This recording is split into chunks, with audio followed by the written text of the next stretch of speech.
appeler autour de la table Marion Courtois, qui est au cabinet du ministre de l'Environnement et de la Propreté publique, responsable de la cellule économie circulaire, déchets, ressources, propreté urbaine, tout un programme.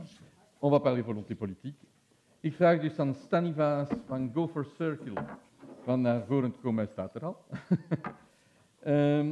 Je demande à Vincent Jumeau de rester avec nous. En fait, vous n'avez pas fini de souffrir. Et ik vraag dus aan Piet van Meerbeek van Bral ook naar voren te komen. Et à Sophie Eusquin pour l'Union des classes moyennes. Merci aux unes et aux uns. Et je remets mon oreillette. Voilà, c'est plus simple. Merci aux unes et aux uns d'avoir accepté. Hartelijk bedankt van hier aanwezig te zijn, natuurlijk. Je vais vous demander de caractériser par un mot, d'abord, votre rapport au PGRD.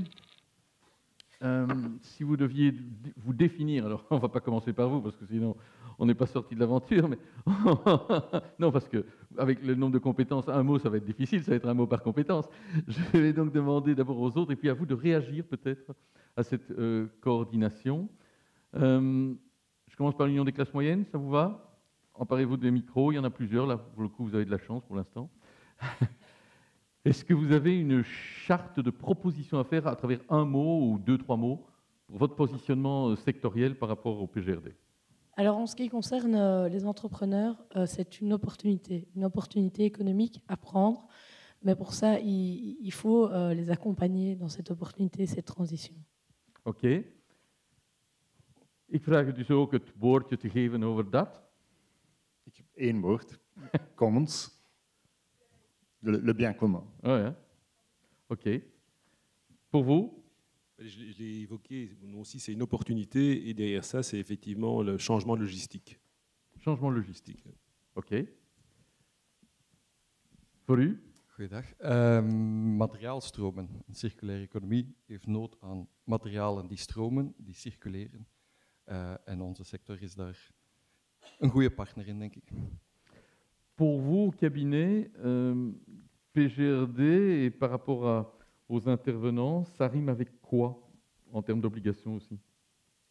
Donc ça rime avec massification, donc changement d'échelle, on va peut-être dire upscaling si on veut être moderne. On va parler, et c'est le message que le ministre est venu me redire avant de partir en disant mais que c'était vraiment important que je reparle justement de ce côté prévention, et donc je reparle avec le mot de la fin juste avant, de dire qu'en fait oui, nous on veut réduire le nombre de. On veut pas réduire, on veut répondre aux besoins des citoyens, on veut répondre aux besoins de la ville, mais avec un focus fort sur la prévention. Ça va être le premier focus. Le deuxième, ça va être les biodéchets. Alors par rapport à l'accompagnement, moi je suis enchantée de l'entendre, et donc la question c'est et en fait, vous, différents acteurs, dont l'UCM, concrètement, vous faites comment pour accompagner vos entreprises dans cette transition? Et donc, ça va être tout l'enjeu de co-construire cet accompagnement dans cette transition.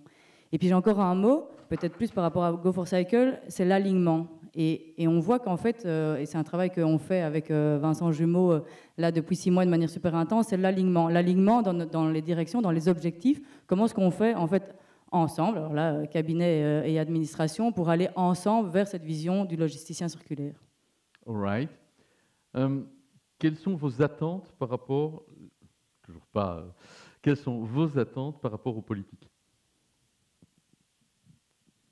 Clairement, j'aimerais rassurer, les entrepreneurs sont conscients de la nécessité d'une transition écologique et environnementale et économique qui en découle, mais ils ont certaines craintes, inquiétudes par rapport à ça. Tout d'abord par rapport à l'incertitude réglementaire et budgétaire, mais également aussi, ils ne savent pas toujours comment faire. Et donc pour ça, il est nécessaire de les accompagner et de bien les informer sur ce qui leur est demandé. Ils n'en sont pas toujours... Ils entendent clairement ce mouvement citoyen et sociétal de changement, mais ils ne savent pas toujours comment s'y prendre et par où commencer.